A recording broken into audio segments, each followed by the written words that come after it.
Who's there? And Irish. Oh, hello. Hello. Hello. Hello, who's this? Oh, it's Elizabeth. Hello, Elizabeth. I have recurring thoughts from when I was very young. We used to call them, I think, conundrums. And one of them was that we all know that the grass is green. But if I look at it, how can I be sure that I am seeing the same colour? Yes. And calling it green? Is that an old one of yours? Yeah, no, that's run through my mind. Sorry? Yeah, that one has run through my mind. Yes, and I look back now, I'm pretty old, and I'm not saying that for you may comment on that, but, and I spend a lot of my time with my mind still working, and I think back to some of the old conundrums, and I thought that you probably have quite a few. When we were 11 or 12, we thought were unanswerable. Well, I think this one's unanswerable. Can you prove to me that you exist? Because I'm just worried that this is all a dream, and Alison, you're in my dream, and Elizabeth, you're in my dream at the moment, and I'm dreaming that I'm me. I have this one. Do you? Have you ever heard that one, Elizabeth? No. Ah, well, welcome to this one. Yeah. They're the sort of things that I want to think about, because I've had a fairly decent full life. I'm pretty old, and But you don't know that you're not dreaming it all. You might not be. You might be a sheep dreaming that you're Elizabeth. See, I often have this one. The other one I have is similar, but This is great. I love this conversation. I love this show. This is fantastic. Go on. The other one that I have is that my life is actually a top-rated show, perhaps on a Japanese TV network. No, I do. Yes, Takeshi's Castle. Yes, I do sometimes think that. But like the Truman Show, you know, maybe there's someone pulling the strings, and this is just for someone else's entertainment. Supposing God has actually decided that there is only going to be one person, and he's only watching you, and that everybody else doesn't exist, they're not real human beings. why do we dream then? Well, how do you know that this isn't a dream? We might be dreaming now. How do you know this isn't a dream? No, because I can pinch myself. But you might be able to dreaming. pinch yourself in your dreams. Yeah. Can I? You might be able to. But I can pull my hair. Yeah. You might be able to do that in your dreams. The fact is, Elizabeth, you don't know that this isn't a dream you're having. Do you? Oh dear. Oh dear. No. I just love thinking. I love listening to thinking, people who think, and whether Can you control your thinking? Yeah, I think so, yeah. Okay. What I do... bet you can't. I bet you can't.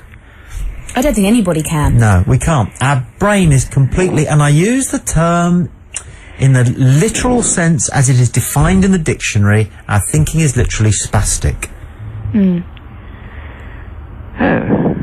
I don't think we can control the way we think. I think we can try to. Because if one has unhappy thoughts, or...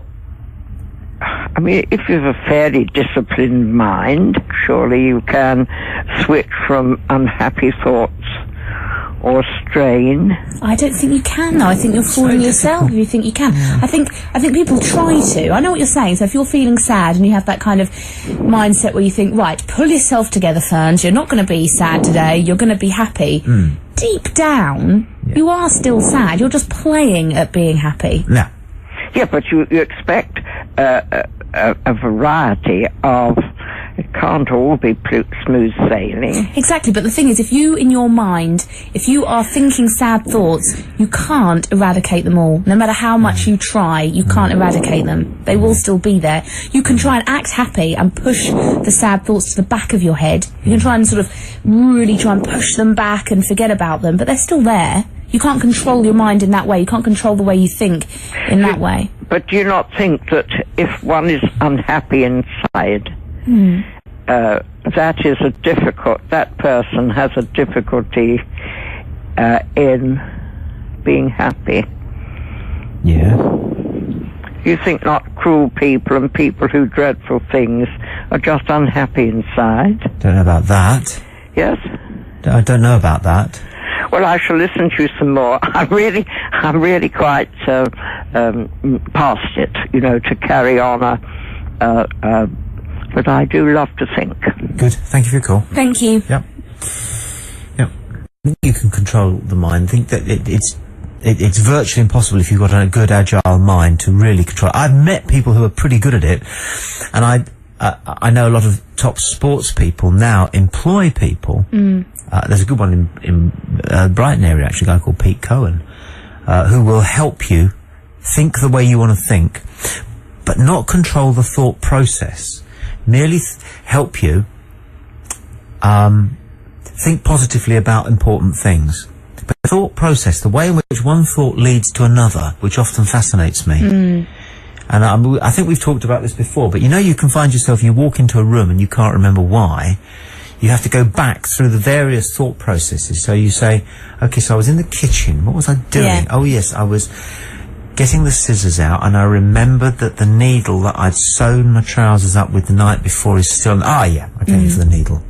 But you've got to go back through, you've got to retrace those mental steps. In the same way, if you're having a conversation with someone and then one of you breaks off to go to the toilet or whatever, and you come back and say, now what were we saying? Yeah. And you can't remember, and you have to go back and you say, well, we were talking about this, and then we started talking about that, and then you eventually get to the point at which you left the conversation. But is that who we are, our thoughts? Is that who you are, your private thoughts? That's you, isn't it, actually? Yeah. And we can't control it. No. Not really. No. So we're all over the shop, aren't we? And I think sometimes in human affairs that becomes very apparent, that we are all over the shop. 08459570057. But we're quite likeable on the whole with it. I think so. Hello, who's on line one? Yeah, hello there. It's Mark. Hello, Mark. How you doing? Good, thanks, and you? Yeah, okay, yeah. Yeah, I was just listening to you and about you can't change your thoughts. And I agree, you can't. I sometimes wake up and I'm not feeling too clever, and the course of the day kind of goes that way. But I have found if you go to the gym and I kind of work out for a good hour, then I come out of that gym and I'm actually kind of, it changes my whole mood. Well, that's because when you exercise, endorphins are released into your bloodstream, aren't they? Well, that's and right. I believe in that. I think there's a lot to be I'm very sceptical about these endorphins. I've never seen a No. photograph. I wouldn't know one if I saw it in a tank. Yeah, but you can feel it. Well, it's a not feel-good just thing. No. Well, they look like sperm. I picture them as sperm, yes. That's because you picture them dolphinating, don't you, through your bloodstream. Or little bubbles. How do they work? How do they make you feel good? Well, Here come the endorphins. Fantastic. it's a bit like having 5 or 6 pints of lager. Now You're talking our language. There is one of life's Now they're endorphins, aren't they? sadly and tragically for many, that is one of life's great solutions to the problem of reality. That's right. Because, I mean, what is it? We're back to this one now. What's the point? Here we are, bags of skin, flobbling around planet Earth for such a brief blink of time. And in 100 years' time, none of it, anything that we've ever done, and all the love and mistakes will just be gone. So why are we doing what we're going to do tomorrow? Because that's kind of in the contract, and there won't be any arguments if we do what we're going to do tomorrow. Well, it all depends on the person, doesn't it? No, everybody lives their lives like that. Do you think so? Yeah, if we stopped and thought about it, then we simply wouldn't get up in the morning. We'd lie under the sheet going, ah! It's true, isn't it? Isn't it? No. Well, you would if you just acted for yourself, but you don't, do you? The reason why a lot of people will get up tomorrow morning is because of the role they play in someone else's life. Yeah. Which again is probably fictional and irrelevant if you actually boil it right the way down to what's it all about. No, but I don't think it is irrelevant, because that's the reason why we'll all get out of bed. If we didn't actually do anything for anyone else and just for ourselves, we would just all live in a world where everyone just stayed in bed under their sheets going, ah! But why are we doing the thing we're doing for other people? It doesn't add up again, not really. It wouldn't stand up in court, because we still know that there is the greatest likelihood that it's all nonsense. Well, no, I mean, you have to look after your kids if you want the world to keep on turning, if you want a future generation to exist. And they need you to look after them, so you have to get up tomorrow morning and be there for them. That's the deal I'm in as a result of having children. I agree with you.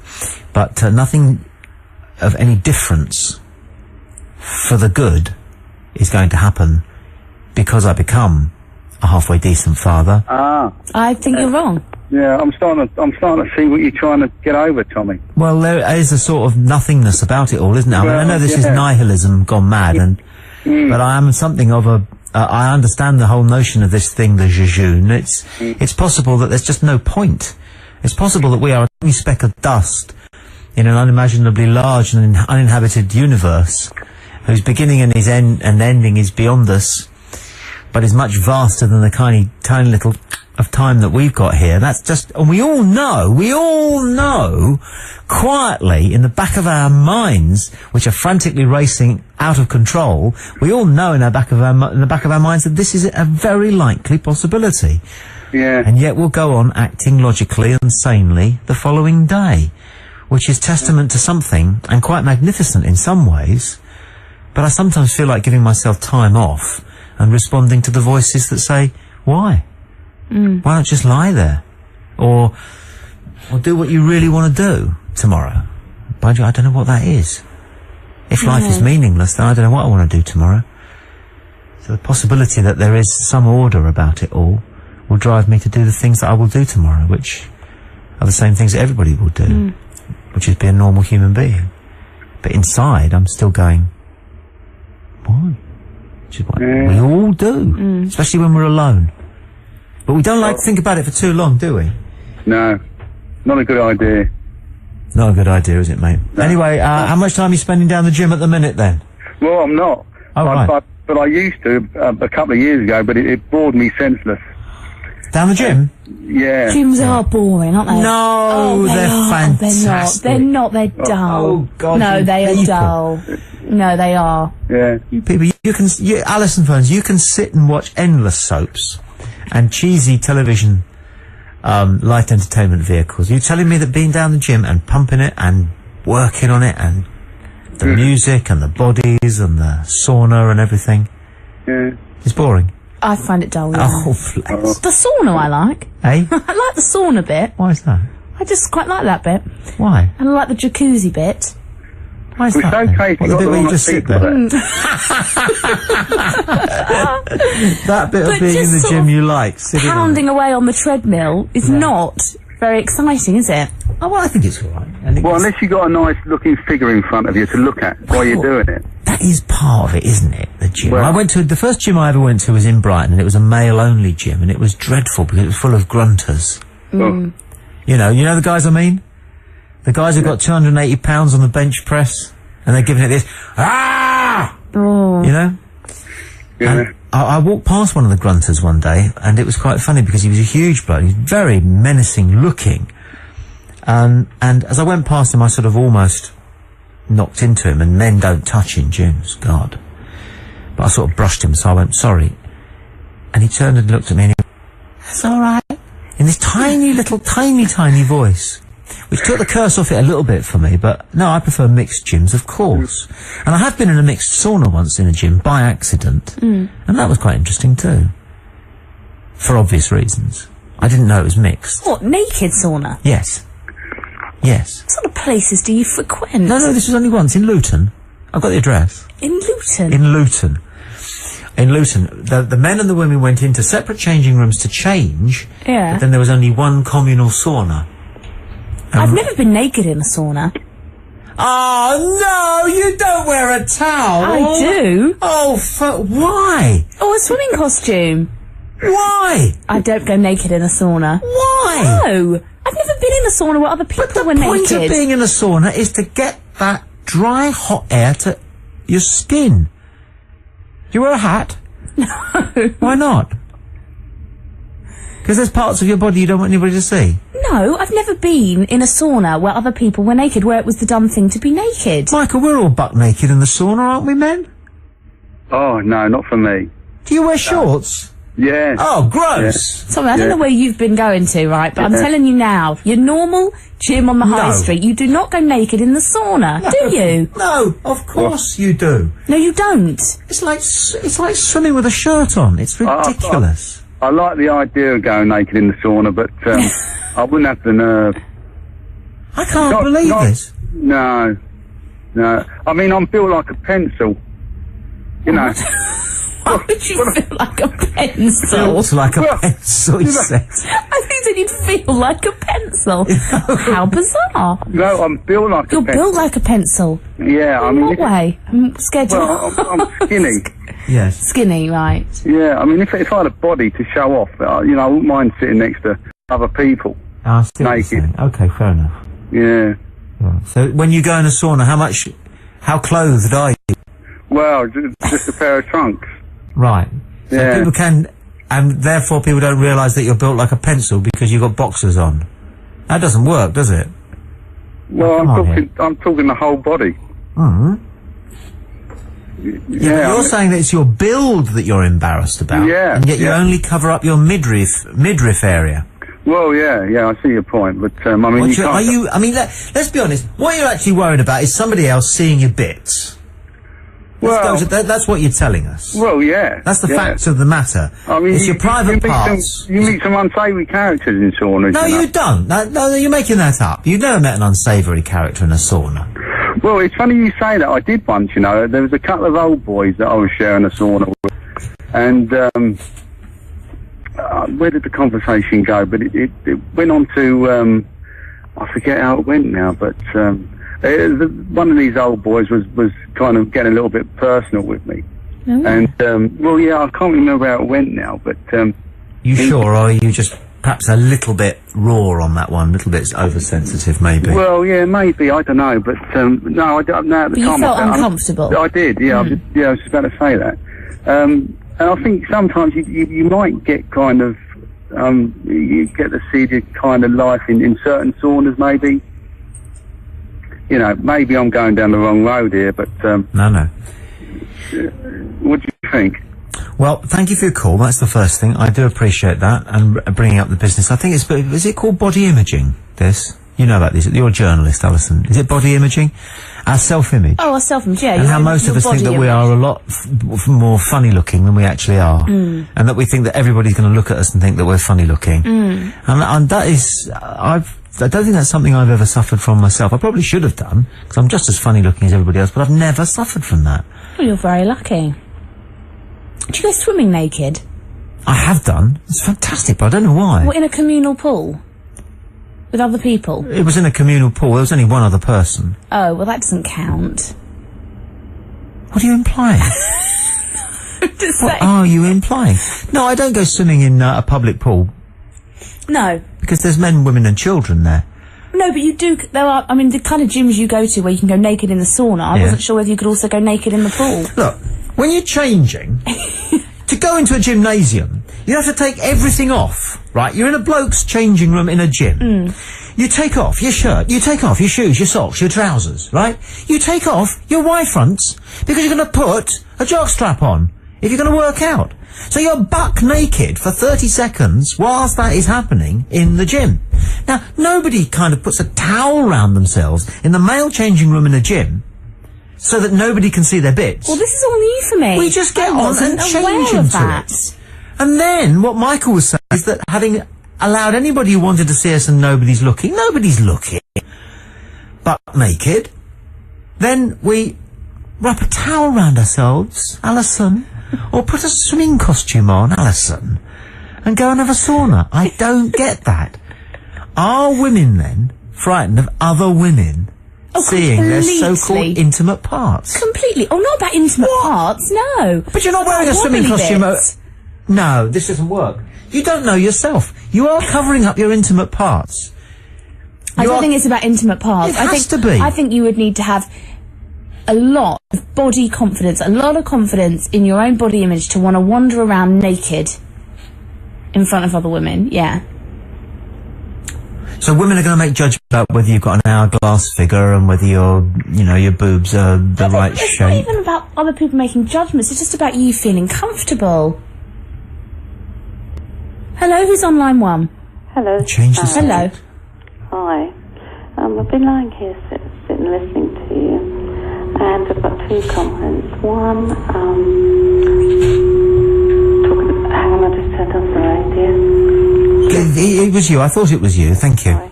That's all right. Sorry, talking about a video outside the sauna. Yeah. I've been to gyms, and I agree with Alison. The actual perception is that you ought to be wearing clothes and things like that, but in reality nobody really cares at all. You've just got the odd one or two posers that want to sort of look at each other and wear the right things. But most people are clothed, aren't they, in the saunas when you go to the gym, aren't they? Yeah, you actually get something written up saying, please make sure you are wearing the right clothes, because I actually was in one once, and there was this guy that actually had nothing on. And you kept thinking, well, what's he up? You know, why is he sitting there with nothing on? And you just look the other way. That's probably Tommy. No, it's because he's in a sauna. Yeah. The whole point of a sauna is that... They don't allow it. This is what I'm trying to say to you. But there are usually things, signs up saying, please don't do it. And well, there's signs up. And I mean, there have been in ones where they do have naked people and that, and so fine, that's fine. But what is there? If you're right that there are these signs, and I've never seen them. Yeah. If you're right that there are these signs, what's the reason? Because it offends other people, and other people are offended by it, and I don't actually care one thing or other.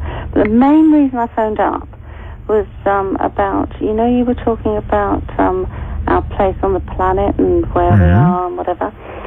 I did an Open University course years and years and years ago, and it was really stuck in my mind. And it took you as a human being, and it took you out into space. So it was you and where you were in space, and it took you out and into the planets, and it showed you where Earth was and where the planets were and the galaxies and whatever. And then it brought you right back again, and then it went down into you and looked at you, at your body's cells, and then you being a virus and etc. and viruses and that. And it made me think, yeah, that actually puts us into perspective. We are a virus on a planet. Right. And the whole and the so when you have then this new perspective, which I'm not quite sure I grasp, but I think I know what you're driving at. Yeah. Do you then act in any way differently the following day from how you would have acted anyway, without this perspective? It makes you realise that you are insignificant. Yeah, but do you then do anything differently? Knowing now that you're insignificant, do you do anything differently, thinking that you are totally and utterly insignificant and irrelevant? I do what I need to do within my... No, I just... To be honest... You don't, do you? You just carry on, don't you? Yeah, you do. Carry on, do the best you can. And that's my point. And so you look at all these people, you know, sometimes I walk down the highway and I happen to sort of look at the faces of the people walking past, and they all seem to be going about their business with a certain amount of confidence that it's the right thing to do. Yeah. When I say business, you know, I mean whatever it is they're doing, shopping or walking the dog or whatever, and you look at their faces and they do really appear to be carrying themselves with this kind of, I'm doing this because it is the thing that I want to do and it's the right thing to do. But I think what we all know is that they're having the same duels in their mind with all these conflicting notions of what it is to be a human being and what the damn point is. Exactly, yeah. Tonight I was out with some friends and we were having a discussion, and I can't remember the actual what it was all about, but one of the things was we as human beings, this guy said, we as human beings are really, really important. And so my husband said, well, what's the difference between us and an ant colony? Ant colonies are really... No, he was saying, what's the point of ants existing? And we were saying, well, ants are most probably thinking in their world that they are really, really important and living really, really important lives. I don't know. It would be very nice to get... It would be nice to get into the mind of an ant. Yeah, but it's not that. It's the fact that wherever you're living and whatever you're coming from, you are the most important thing in the world, because that's where you are. Thanks, Paul. Appreciate it. Thank you. She was a very quietly spoken lady. I think she probably had the headset in... She said she was in bed, so she probably had the headset right up close to her. Maybe she didn't want to wake somebody up or anything. But I got the point of what... Well, I think I got what was nearly the point that she was trying to make. I think. But the reason we're different from ants, of course, is because and one of the reasons I think it's harder to be a human being than any form of animal is because we actually get to think about it. Exactly. And I don't believe animals do. Some people say, oh, well, you know, you don't know. That's, no, I don't buy all of that stuff that we're, you know, animals are just as important. They're not. No, well, well, I don't think they are. Okay, fine. I don't think they are. I don't think they have. I don't think an animal has to struggle with their conscience. No, that's my point. Or they're not. I don't think they're even aware that they exist. No. So how can they possibly be on the same at an intellectual level as us? They know that they're hungry and they know they want to go to sleep, and then, you know, blah-de-blah, and they know when it's time for a walk. All right. Yeah, but I don't think they struggle with. No, but they don't know about the process of life and inevitable decay and you know, loss and suffering. Although, just occasionally, early in the morning, have you ever seen a pheasant sort of tending over the body of a partner who's been in a car accident? No. I've seen it more than once, and it's moving. Pheasants often get hit by cars. They're stupid creatures. They almost seem to run into the car. I'll flag it down. And it doesn't work. I don't think it's a cab. I don't know. And then the partner, because pheasants are very monogamous. Oh, they're like swans. Once they have a partner for life, and that's it. You get to know them as pairs. It's man and wife. It's quite touching. Quite touching. I didn't know that about pheasants. But then you will see, and then you will see a male pheasant hopping around a ditch by a curb, and as you get closer, the male pheasant will just recede a little bit because you're coming past with your dog, and there you see the reason why. It's because the male pheasant knows that is his deceased partner, and that is touching. And there's something going on there. I don't know whether it amounts to grief or anything, because you just will never know, will you, with animals? No. But hello, who's there? Oh, hello.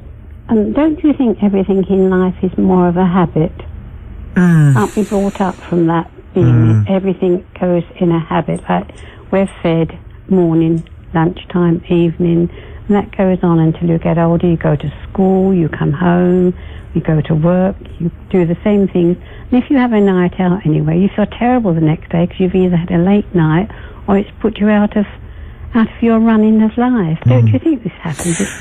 I do, yeah. Where do these habits come from? They're just given to us down the centuries, aren't they? Because our habits are more or less the same, I suspect. Yes, we are all the same. As the habits of that people have had for thousands of years. Yeah. It's funny because we touched on this a few weeks ago. Tommy and myself went to the South of England show, and there were thousands of people there. Yeah. And we said, now why are they here? Yeah, go on. And basically the thing we came up with was that they're here because it's what they do. And it's what they've always done. And they go every year. Yeah. And if you actually ask them... Every year someone has something planned that has to happen on a certain day, doesn't it? Yeah, and that's just what they've always done, so they'll do it again this year. So I often think this, and well, I'm retired and getting on now, but when I used to go to work, and we just used to do the same thing every day. Go to work, come home, talk about what you're eating or anything like that. So life is just a habit, isn't it? It's funny though, you said if you break the habit of a normal week and you go out, you do something out of the ordinary, then you feel awful. See, I'm the other way. If I don't break up my week, then I feel awful. But then I have no discipline in my life. And I go out of my way to not have discipline, you know. But then that is your routine, which is what the ladies saying. I'm the same as you. If I'm in at 8:30 in the evening, any evening, I get stir crazy. I know there's a party going on and I want to be there. It's so you're saying, what's your name, madam? Joan. Joan. Fine. So your take then, and I admire it because it's an original point of view and I like it. Your take is that reality for most of us, perhaps all of us, is really just habit and a repetition of all the things that we've done because we don't want to break that habit for whatever reason. It's why people still do the lottery and still do the same numbers. Because they're worried that the following week they won't, and that's the time it will come up. So, like, I've never understood people who'll say, oh yeah, well, on a Tuesday night I go to the pub. Yeah. And they'll always only go on a Tuesday. Why? Wednesday, it's sausages. Yeah. Friday with your fish and chips. Yes, you're true. It's like a meal. We always have that on a certain day. Yes.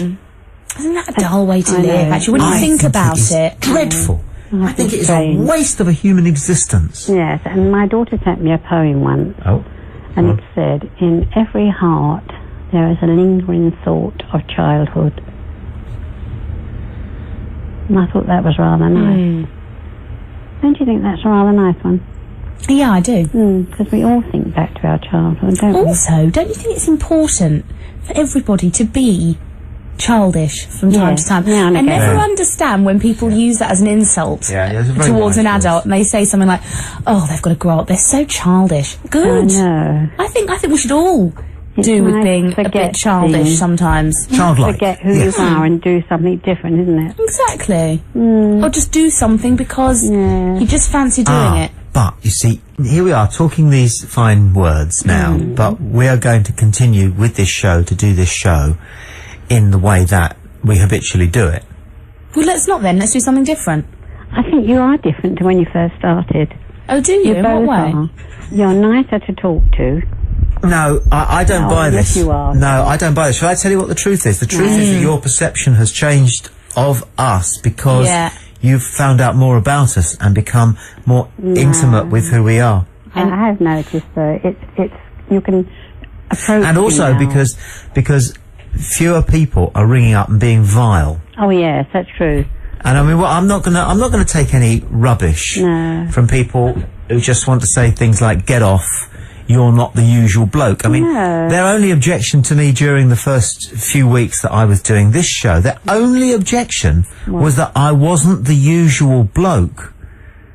That was their sole objection, and they couched it in such guttural terms that the only thing I could do was to oppose what they were saying. They had no argument, and yet they were being cruel, and they weren't bright enough to see that. And you have to stand up. I don't think you should have retaliated in the way you did, because you used to get so angry and shout. Of course I did, woman! Because they were being vicious. No. What do you mean? What on earth are you talking about? Joan, I liked you for a minute, and now you're saying that people should be allowed to come up to me and be completely and utterly cruel with no reason whatsoever to do it, and you're telling me that I am supposed to go. What do you think I should say then? What did you want me to say when somebody was being... plug out. Just say, and say what? No, just ignore them. When I say to my grandson, who is a rather... So does that mean that you... so what you're saying is you tolerate people being unpleasant? You don't think they should be told... No, I don't. I just walk away. That's tolerance. I walk away. I say to my grandson, walk away, don't argue with people. And but you have to, you have to, well, of course he doesn't. He's right. You're wrong. You have to stand up to bullies. And a lot of people who called this programme way back were bullies. But have you noticed that we've won? Yes. And why have we won? Because we stood up to them. You're not putting up with it. That's it. So can you see my point of view? I can, actually. So who was right? But my grandson... So who was right? Well, you were right in a way, but I'm trying to tell you that my grandson will argue with people. I'm not interested in your grandson. No, this is how you It's not relevant. I'm not talking... No, I don't want to talk about your grandson. No. Because it's not relevant. No. What we're talking about, you, right? Well, you then got in an underhand criticism of me as a person. Did I? Yes, you did. Yeah, I have to laugh sometimes. Yeah, I guess you do. Quite funny. You know, in some ways, though, I would agree with Joan. I don't think you said that you need to stand up to people all the time. I think there is an argument for walking away. I think there is an argument that some battles just aren't worth fighting. No, I don't agree. You agree that every battle's worth... See, I don't agree. Absolutely. There are some battles that are not worth fighting. No. And you should pick and choose the ones that really matter. I think that's girly-whirly cowardice. No. I really do. I really do. No, I will oppose anybody on behalf of myself, on behalf of any victim. I will oppose anybody who is unwantonly cruel. And particularly those cruel people who think that what they're doing is right.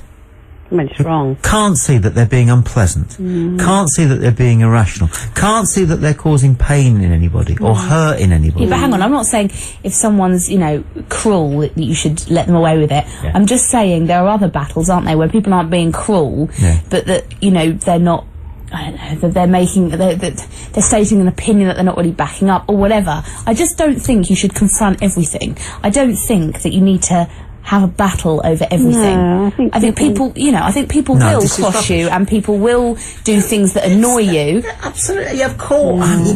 Of course there are occasions when it's inconvenient, you can't be bothered, whatever. But no, you have to stand up for everything that you have carefully thought through. And most of all, you have to stand up to lazy, unpleasant bullies. Yeah. And they are not just the fat boy in the playground. No. That you get an awful lot of people who think that because they are, for example, because they're elderly, they can say what they like. Oh, no, not always because they're elderly. I didn't say that, did I? What I said was, you do get some people who believe that because they are elderly, they can say what they like. And they're the ones who usually start by saying, I'm 82. Oh, well, that's a number, isn't it? No, I think you need to realise that what's happened is, over a period of time of listening to this show, and this always happens wherever I work, you come round to realising that I talk a lot of common sense and that I've got a good heart, because those things are true. Are they? Yeah, they are. Okay, Tommy. Nice to talk. Night, Joan. Why did she feel the need to have a pop at the end of what was a very interesting, pleasant conversation? I don't think she saw it as having a pop. No, I know, but people don't, do they? No. It wasn't relevant to what we were talking about. It wasn't consecutive. No. I believe that. But people don't want to admit that they got it wrong either. Ah, well, that's There's so many people who've said to me, I didn't used to like you and Tommy when you first came along. I know. But you're all right now. You've changed. No, we haven't changed. They've changed. Exactly. But no one wants to admit that they have changed, that they got it wrong at first. Yeah, that's right. 08459570057. It's the late night Saturday night phone-in on BBC Southern Counties Radio with Allison Ferns and Tommy Boyd. Last week we were embroiled in some pretty hot-tempered stuff about Live 8. So before the show started this evening, we thought, well, we won't talk about the obvious. No. Because what's happened this week has been discussed so much and reported so much. There's nothing left sensible that we can say that hasn't already been said. No. And it's a Saturday night, so we'll talk about X, Y and Z. And we sort of have, haven't we? The Internet Hour was all over the place, which is brilliant. And what have we talked about so far this evening? We talked about in-laws. Yeah. Because your in-laws... Meeting my parents tomorrow. Yes. So that's the first time they've met. Yeah. So the question is what you're going to talk about and how's it going to work. And we talked about a couple of strategies there, but you're still nervous about it, aren't you? Oh, yeah. And we talked about, we ended up talking about what's the point, which I don't know what the course of conversation was that led us round to that one. About dreaming. Dreaming. And how do we know that we're not all just dreaming? We just drifted all of into this that one, at the yes. moment, yeah. It is actually a well-known catechism by one of the great Chinese thinkers, which was, last night I dreamt that I was a butterfly, he said. But now that I am awake, I do not know whether I was a man who had been dreaming that he was a butterfly, or a butterfly who is currently dreaming he's a man. Which was, it's not my favourite one, but it's kind of in there with what we were talking about. We also were talking about whether you can control the way you think. Yeah. Hello, who's on line one? Good evening, Alison and Tommy. Hello. It's David in Britain. Hi, David. Hello. There's one word which both of you have used tonight, which you haven't qualified. Oh, yeah. What is normal? A normal person, please. What was the context of the use of the word? I seem to remember it cropping up at one point. Yes, it was when you were talking about not wearing towels when you go to showers and whatnot. Ah, yes, and Alison said it was normal to wear clothes. Yes. Well, I think she probably meant commonplace. Commonplace, yes. In the Yes. majority of establishments, Yes. you have to wear clothes. We're not talking about normal in a kind of a mental or a physical sense. No. Just saying it's the norm. Yes. In the majority of the places. Statistical. You're getting that, aren't you? You're saying it's a norm. What's a norm short for? Well, it's what the majority of people do, like she said. Yeah, the majority of establishments that have saunas make you wear clothes. Yes. No, they don't make you wear clothes, but they insist that if you want to use that establishment, that you wear clothes. Yes. Yeah. But so they're not making you wear clothes. Well, they're insisting that if you want to use their establishment, then you have to wear clothes. Yes, therefore they are making you wear clothes. So if you go in there naked, they won't let you use the facilities. So Anthony, if you walked in there naked, would you take clothes in there to wear? Pardon? If I walked in there naked? Yes. Yes, well they'd tell me to leave, wouldn't they, or put some clothes on? I'm there with this one. I have that thought now. Thank you, David. That's so come on, very sustaining. So I've walked into the sauna and they've said you can only use the facilities if you put some clothes on. Then yes, I'd put some clothes on. Or I'd have to leave. So what would you be hiding? What would I be? No. I'd be towing the line. It's their facility, and if they say that I can only use their facility if I'm dressed, then I would put my clothes on. So being that we're all saying that I'm weak, what have they got to insist that we wear clothes? Well, it's their place. It's up to them, isn't it? They can make their own rules. If I invited you over to mine, yes, David, yes, then I would have the right to tell you whether you could be naked or not. Yes, you wouldn't. You probably would ask him not to be naked. Yes, and I think I'd be within my rights. And you wouldn't question that, would you, David? No. So then, in the same way, the gym can tell me what I have to wear as well. My own view is this: if there is any truth in what Alison is saying, that there are gymnasiums where they make you wear clothes, then it is because the people who run the place recognise that the majority of their customers would feel more comfortable with that. So if Alison wanted to be there naked, but it's just that I wore clothes. Yes. What would be the result? What was that, sorry? Am I naked again, David? You keep raising the image of Allison Ferns naked, and I have no objection to that because I'm a modern person, but I do find it takes my eye off the ball, if I put it like that. Yeah, so David, what I'm saying is, if say you said to me, come down to your place, right? I would actually assume that I now would have to wear clothes. Yes. Yes. If I turned up and found you naked. Oh, David, I'll have to let you go because. David. Thank you for your call. I read nothing into what you have repeatedly tried to image. Anyway. Change subjects quickly. Alan has emailed that on the question of who would win between the butchers and the minicab drivers, he says the butchers would slaughter the cabbies. Yes. I'm not sure about that. Well, I think it goes back to what I said before. They have the tools for the job. First of all, there's not many butchers. Yes, but I mean... It's a dying art. Okay, someone with a cleaver is going to beat someone that's got a beaded seat cover. Yeah, they've got a Mondeo. I think you have to assume that if it all goes off in the car park, the butchers aren't armed, because obviously that would be unfair, wouldn't it? I mean, the way the butchers could arm themselves, they would make your traditional Hollywood pirate or gladiator look seriously underfunded. Yeah, but the taxi drivers have got bad backs and bad hips. And asthma, poor old Alan. Yes, look after yourself, Alan. I think he probably was off work because he hasn't been well, so I'm not going to joke about it. He's a very nice man. But yes, they usually are nursing something, aren't they? How do you know that this isn't a dream? We might be dreaming now. How do you know this isn't a dream? No, because I can pinch myself. But you might be able to dreaming pinch yourself in your dreams. Yeah. Can I? You might be able to. But I can pull my hair. Yeah. You might be able to do that in your dreams. The fact is, Elizabeth, you don't know that this isn't a dream you're having, do you? Oh dear. Oh dear. No, I just love thinking. I love listening to thinking, people who think, and whether Can you control your thinking? Yeah, I think so. Yes. Okay. What I bet you can't. I bet you can't. I don't think anybody can. No, we can't. Our brain is completely, and I use the term in the literal sense as it is defined in the dictionary. Our thinking is literally spastic. I don't think we can control the way we think. I think we can try to. Because if one has unhappy thoughts, or I mean, if you're a fairly disciplined being, you think not cruel people and people who dreadful things are just unhappy inside. Don't know about that. Yes. I don't know about that.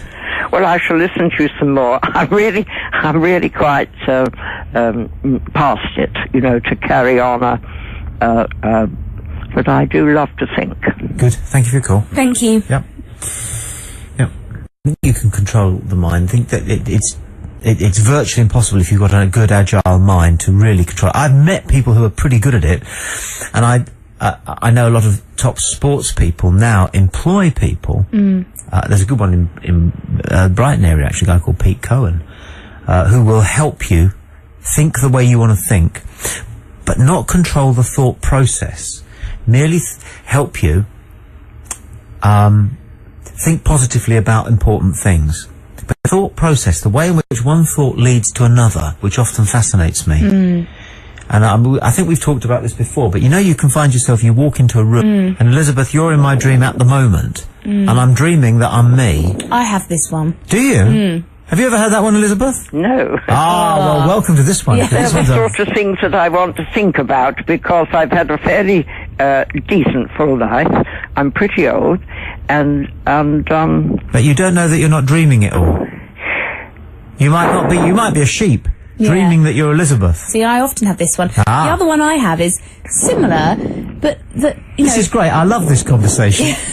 I love this show. This is fantastic. Go on. The other one that I have is that my life is actually a top-rated show, perhaps on a Japanese TV network. No, I do. Yes, Takeshi's Castle. Yes, I do sometimes think that. But like the Truman Show, you know, maybe there's someone pulling the strings, and this is just for someone else's entertainment. Supposing God has actually decided that there is only going to be one person, and he's only watching you, and that everybody else doesn't exist, they're not real human beings. Why do we dream then? Well, Mind, surely you can switch from unhappy thoughts or strain.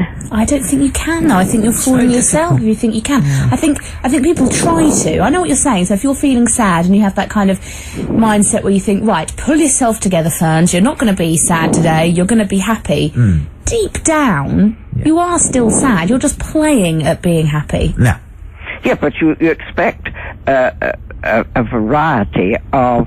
It can't all be smooth sailing. Exactly, but the thing is, if you, in your mind, if you are thinking sad thoughts, you can't eradicate them all. No matter how much you try, you can't eradicate them. They will still be there. You can try and act happy and push the sad thoughts to the back of your head. You can try and sort of really try and push them back and forget about them, but they're still there. You can't control your mind in that way. You can't control the way you think in that way. But do you not think that if one is unhappy inside... that person has a difficulty in being happy. And Irish. Oh, hello. Hello. Hello. Hello, who's this? Oh, it's Elizabeth. Hello, Elizabeth. I have recurring thoughts from when I was very young. We used to call them, I think, conundrums. And one of them was that we all know that the grass is green, but if I look at it, how can I be sure that I am seeing the same colour? Yes. And calling it green? Is that an old one of yours? Yeah, no, that's run through my mind. Sorry? Yeah, that one has run through my mind. Yes, and I look back now, I'm pretty old, and I'm not saying that for you make comment on that, but, and I spend a lot of my time with my mind still working, and I think back to some of the old conundrums, and I thought that you probably have quite a few. When we were 11 or 12, we thought were unanswerable. Well, I think this one's unanswerable. Can you prove to me that you exist? Because I'm just worried that this is all a dream, and Allison, you're in my dream,